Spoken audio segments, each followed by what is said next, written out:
Hello friends, welcome to Storytime with the Met. My name is Kamaria, but you can call me Miss K, and I'm glad to see all of you. While the Met is closed, we hope that you'll join us for a different story and activity each Thursday at 12 p.m. Now find a cozy spot and let's get started. And we begin, just like we do at the museum, with our Storytime song. You sing and clap along, and it goes to the tune of This Old Man.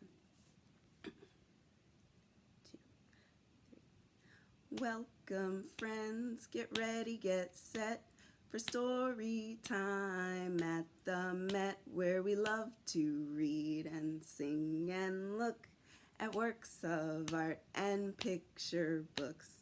We use our eyes to look and see.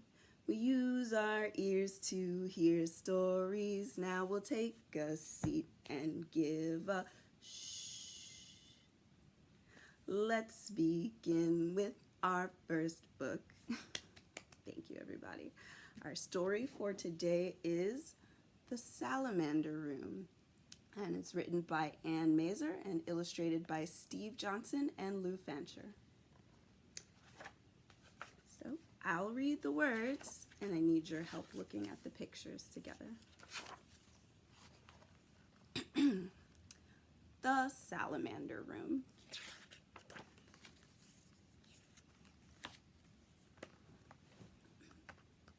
Brian found a salamander in the woods.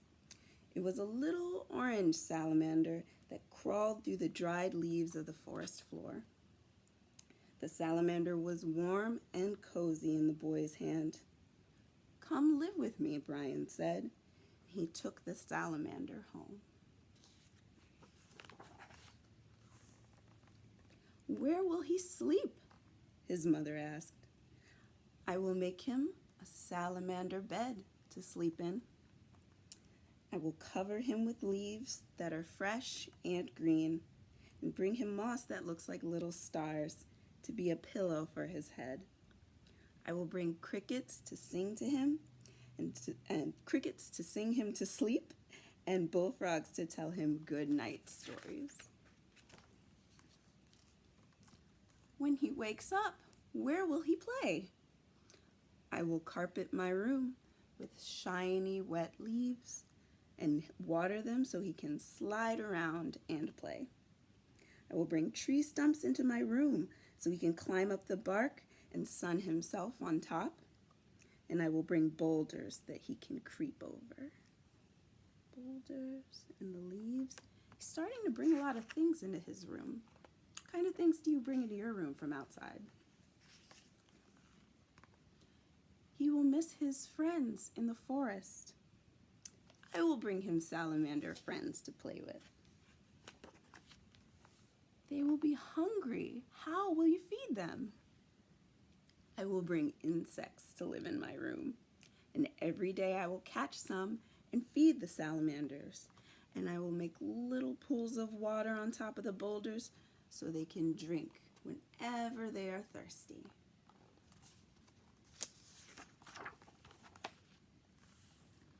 The insects will multiply. It's going to end up with a lot of insects. And soon there will be bugs and insects everywhere. I will find birds to eat the extra bugs and insects, and the bullfrogs will eat them too.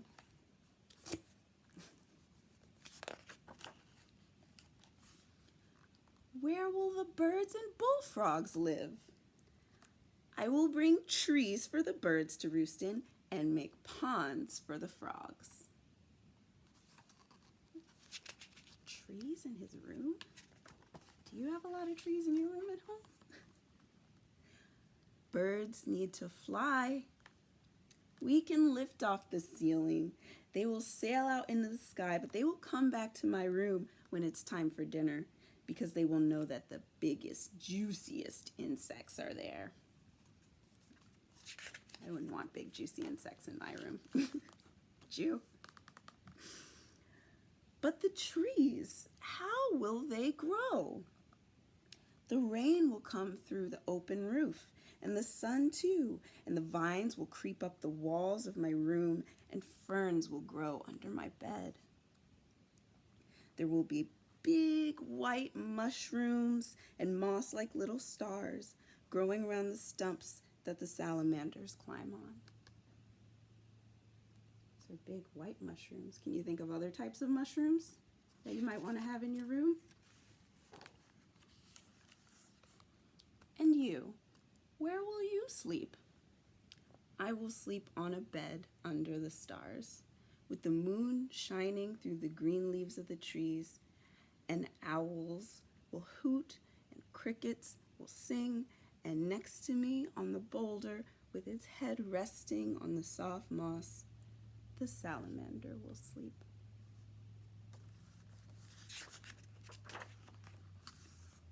The end. Good listening, friends. Thank you for reading that with me. Now, this story reminds me of a work of art from the museum called A Mountainous Landscape with Waterfall. It's by Kerstiaen de Keuninck.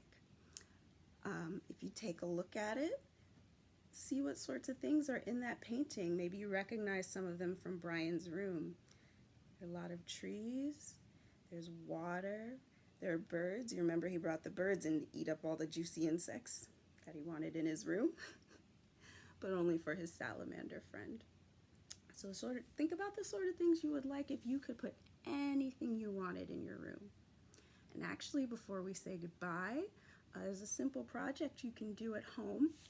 And just take a piece of paper and some crayons and draw your own salamander room. Or if you don't like salamanders, you could always think of your favorite animal. My favorite animal is a coyote. And draw the sorts of things you think that animal might like in your room. So my coyote might like bushes to hide in. They might like holes to dig in. They might like big rocks to walk up on so they can howl. You can think about other things. Maybe you already have your favorite animal at home, like a cat. What sort of things does your cat have? And there's lots of things you can draw and make your own imaginary room for yourself. All right, thank you all for joining us for story time. It was so nice to see you and explore this work of art and this book together.